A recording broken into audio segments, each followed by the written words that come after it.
Good afternoon. This is Avinindra Som and you're listening to the news in detail on Gold FM.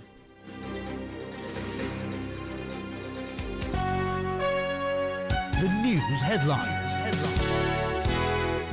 on Gold FM.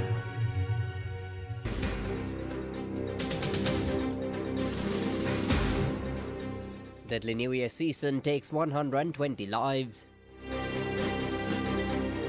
Indian Vice President arrives in Norelia. OCI grants expanded for Sri Lankans of Indian origin. Reveals visiting Indian VP. Round 2 of US-Iran talks still hang in the balance. Will Iran be a no-show? Then make Bundesliga history.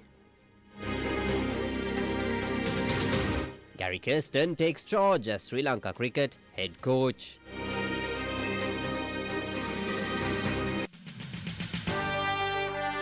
The top story on Gold FM.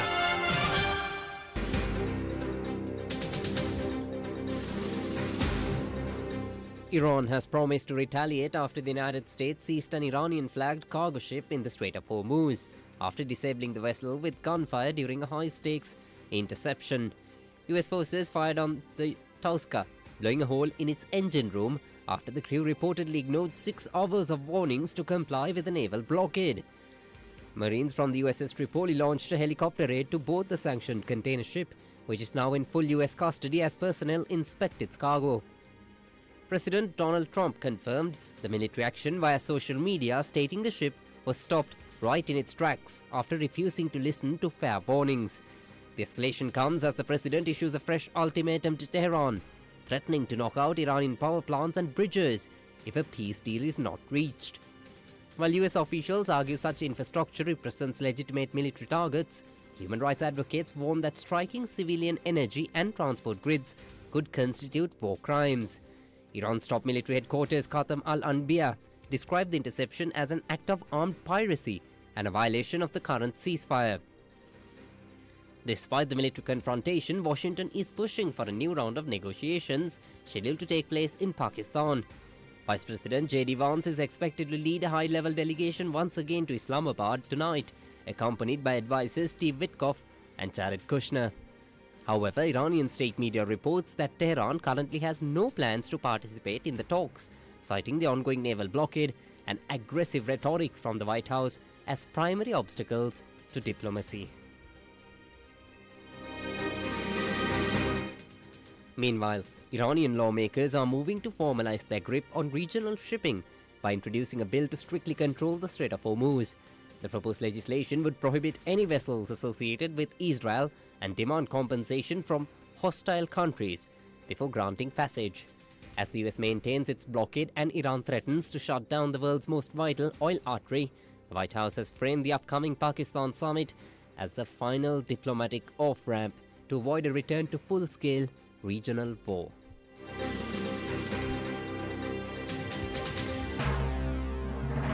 This is the local news on Gold FM.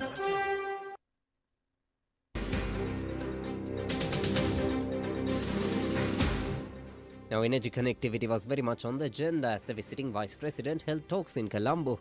C.V. Radhakrishnan held talks with most of the top government members yesterday, and the trip marks the first bilateral visit by an Indian Vice President to the island.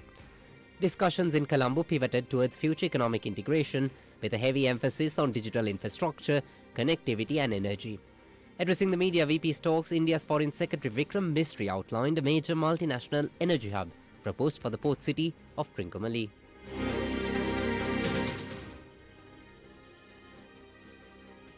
As you are aware, we have been discussing this for some time. It's a significant project. It's something that you are aware. We had initial discussions in 2023 about this, and subsequently it took shape as a three-way cooperation project between India, Sri Lanka and UAE. It includes the possibility of building a pipeline coming from southern India overground in Sri Lanka to Trincomalee in the first phase, and in parallel includes the possibility of developing the tank farm complex in Trincomalee. Now, we have shared a considerable amount of information on this with Sri Lanka and Sri Lankan authorities, and I can tell you that this was the subject of fairly detailed conversation even today between the two delegations at different levels. And one of the points that was made, which I also alluded to briefly in my remarks, was that progress on this project would have stood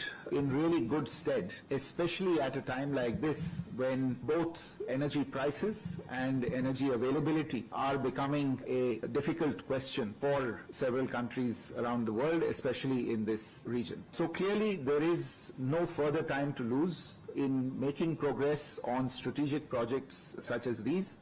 We have not yet established a timeline on this project, but discussions continue on this given the fact that it is a complex project with significant financial outlays. There will be some time that will be taken to finalize all the details, but as I said, we did have the opportunity today to underline the importance of the project, the strategic nature of the project, and the urgency behind the project. The Indian delegation also responded to questions raised regarding the attack on Indian flagged ships in the Strait of Hormuz. And therefore, we are extremely disturbed by the attacks that took place on merchant mariners. We have also maintained very, very clearly that international waterways must remain free and open for unimpeded passage of shipping of all kinds, whether it is energy-related trade or other kinds of commerce. And this is the reason why, as you mentioned, with regard to the incident related to Indian ships that came under attack yesterday, we were deeply disturbed by this, and we contacted the Iranian authorities and conveyed to them our very deep concern at this development, and for, again, to ensure respect for the safety of mariners and respect for the principle of unimpeded passage through international waterways, which is what the Strait of Hormuz is. The streamlined process addresses a long-standing request from the Indian diaspora living in Sri Lanka. Indian Vice President C.P. Radhakrishnan visited Noor earlier today to inspect housing initiatives funded by the Indian Aid for the Indian origin Tamil community. Expressing his satisfaction via a post on X, he noted his pleasure in witnessing the progress of the residential project. Now, this visit forms a part of a 2-day official tour which is set to conclude with his departure from the island this afternoon. Now, in the meantime, during a massive community reception in Colombo attended by over 1,000 people, a major policy shift was announced regarding the Overseas Citizen of India or OCI card. The card grants long-term visa-free travel and other privileges, but until now it was restricted to only a few generations of descendants. Foreign Secretary Misri explained how the rules are changing. The Honorable Vice President announced the extension of the eligibility for the Overseas Citizen of India card. This was hitherto limited to the 4th generation of the diaspora. The Vice President announced that in the case of Sri Lanka, this will now be extended to the 5th and the 6th generation of the diaspora. And this will benefit, in particular, the Indian origin Tamil community. The Vice President also announced a significant simplification of the procedures for obtaining the Overseas Citizen of India card. This required fairly extensive documentation thus far, but given an assessment of the objective conditions obtaining in Sri Lanka, he announced that going forward, OCI cards would now be issued on the basis of documents that in several cases are documents that are issued by the government of Sri Lanka. So certificates of registration issued by Sri Lankan authorities, India-Sri Lanka passports, or registration records maintained at the High Commission of India in Colombo or at the Assistant High Commission of India in Kandy will now also constitute acceptable and valid documents for obtaining an OCI card. This was a long-standing request of the Indian diaspora in Sri Lanka, and this will benefit a large number amongst them over here. Moving on in more local news, special bus services continue to operate today to facilitate the return of public to Colombo following the Sinhala and Tamil New Year celebrations. According to the traditional almanac, the auspicious times for departing for work fell at 6:27 am and 6:50 am this morning. The Railway Department confirmed that train operations returned to their normal schedules to accommodate the influx of passengers. Assistant Manager at the Makumbura Multimodal Transport Centre, Nimal Vettasinghe, stated that over 155,000 passengers used the hub between the 8th of this month and yesterday.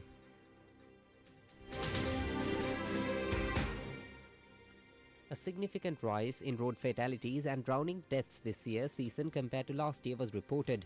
Speaking at a press conference in Colombo today, Deputy Inspector General of Police for Traffic Control and Road Safety, WPJ Senadira, confirmed 92 people died in 88 fatal road incidents during the 9 days from the 10th of this month until yesterday. Police identify excessive speed and driving under the influence of alcohol as the primary causes behind these road tragedies.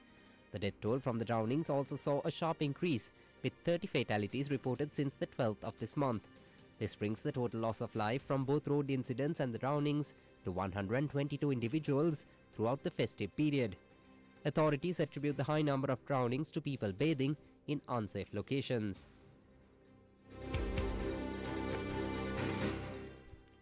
Sri Lanka Podujana Peramuna leader and former President Mahinda Rajapaksa states the party remains ready to create a political change in the country in the future. He made these remarks during a program held today at the party headquarters in Nelum Mawatha, Battaramulla, to mark the new year. The event saw the participation of SLPP national organizer Namal Rajapaksa, former Southern Province Governor Lakshman Yapabewardena, and several other former members of parliament and political representatives. Meanwhile, members of the Sri Lanka Freedom Party held their first meeting after the Sinhala and Tamil New Year at the party headquarters in Dali Road, Colombo. The meeting took place under the patronage of the party chairman and former minister Nimal Siripala de Silva, with the attendance of former parliamentarians and political delegates. Now for some news in brief.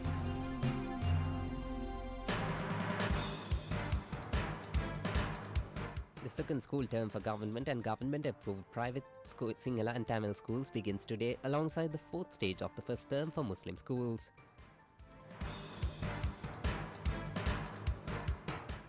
The Pillasa Magistrates Court ordered the release of Commissioner General of Motor Traffic Kamal Amara Singh on bail following his period in remand custody. The business news on Gold FM.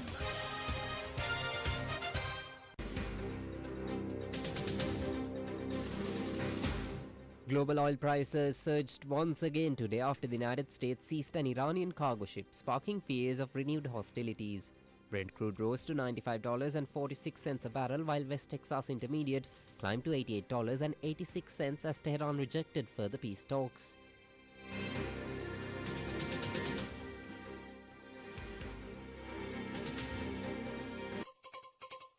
International news on Gold FM.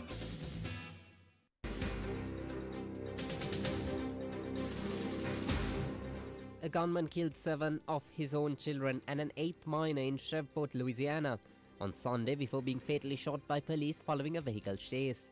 The victims, aged between 1 and 14, were discovered inside a residence and on a rooftop, following what authorities described as an incredibly gruesome scene.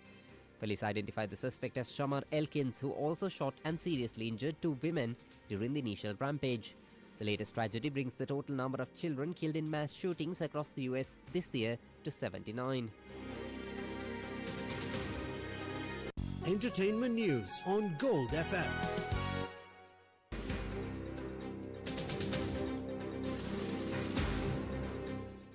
Actor and producer Patrick Muldoon died yesterday following a sudden heart attack at the age of 57. Muldoon gained prominence for his roles in the daytime drama Days of Our Lives and primetime series Melrose Place, as well as the film Starship Troopers.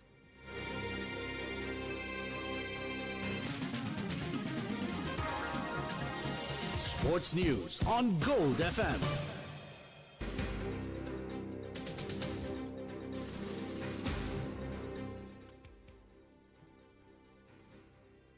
Former South African Test cricketer Gary Kirsten officially commenced his duties as the head coach of the Sri Lanka cricket today.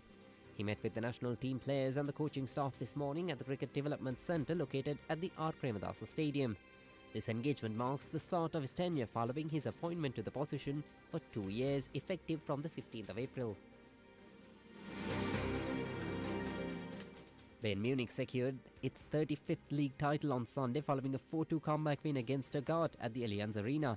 The victory marks the 13th title in 14 seasons for the German Giants, who have now scored a record-breaking 109 goals this campaign. English captain Harry Kane contributed significantly to the triumph, netting 32 league goals to keep Bayern's hopes of a historic third European treble alive. With 4 games remaining, the squad remains on track to potentially equal an all-time Bundesliga points record of 91.